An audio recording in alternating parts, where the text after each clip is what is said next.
Hey guys, so welcome back to Beid Lamad. So this video is for anyone who have gotten his or her visa refused recently, or people who didn't get a visa date to go for their visa interview. Let's get right into the video.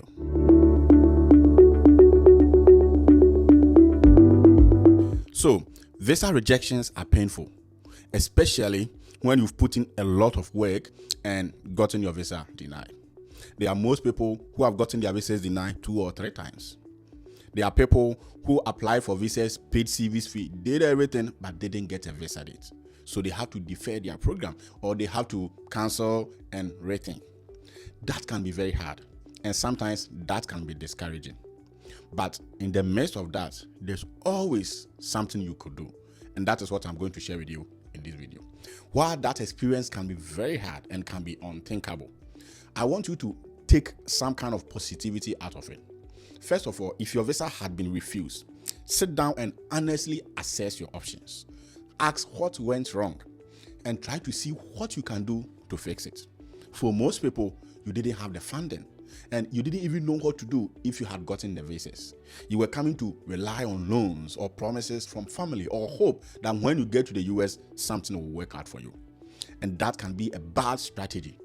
So the good thing that you could do, or you could take from this, is that can you try the process again? But this time, trying to correct your mistakes, trying to do things right.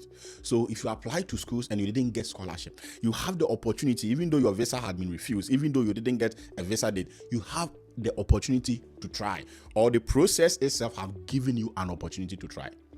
I always tell people, if your visa had been refused and you didn't have funding, if you didn't get a visa date and you didn't have funding, don't sit down and wait for the next application and reapplying with the same school that didn't give you funding, or with the same I-20.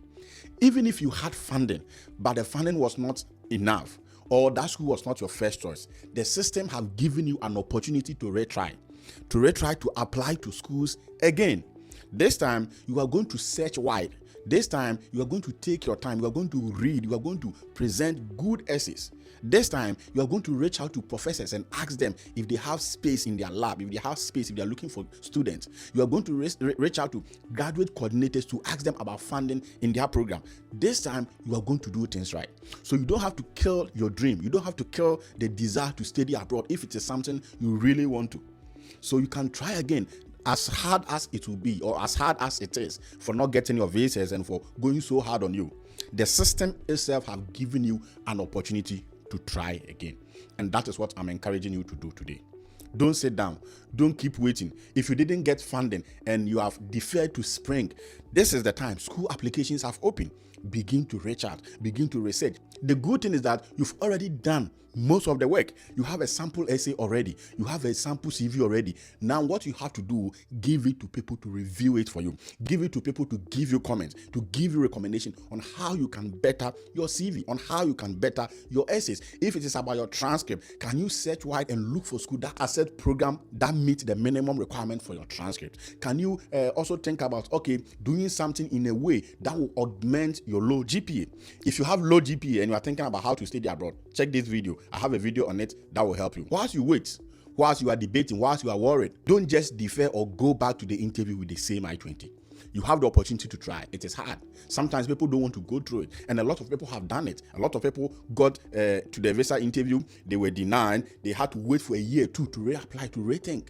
Sometimes it may be that you may have to even change countries. Perhaps the US didn't work for you. Can you try Canada? Can you try Australia? Can you try Spain? Can you try UK? Can you try Norway? There are other countries that are offering good opportunities. So if something do not work for you, you can go and do your masters in Norway or Australia and reapply for PhD in the US. Or you can even begin a master's program in your home country and use it to apply for a PhD. There's nothing too late, so far as you are setting your eye and being committed into your own life. Studying abroad is not easy, and life itself is not easy. Some people may present things that may seem easy, but not everyone gets it the easy way.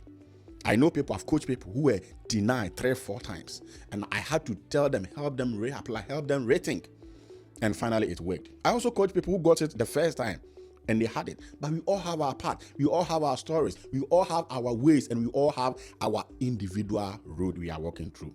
So when there is a setback, when there is a failure, when there is a rejection, it doesn't necessarily affirm, or it doesn't necessarily mean you don't qualify, because sometimes even the school that you apply to matters. An application that was rejected by school A, same application could be accepted by school B. We've seen it. When we were applying to schools, we applied to multiple schools. The same applications, school A rejected us, but school B admitted us. So it is not time to give up. In the midst of the denial, it is time to rethink. It is time to say, I'm going to try again. This time, I'm going to do it right. I'm going to ask for help if I have to, and I'm going to research and put in much work. I wish you all the best, and always remember that theology is fine. Trust me.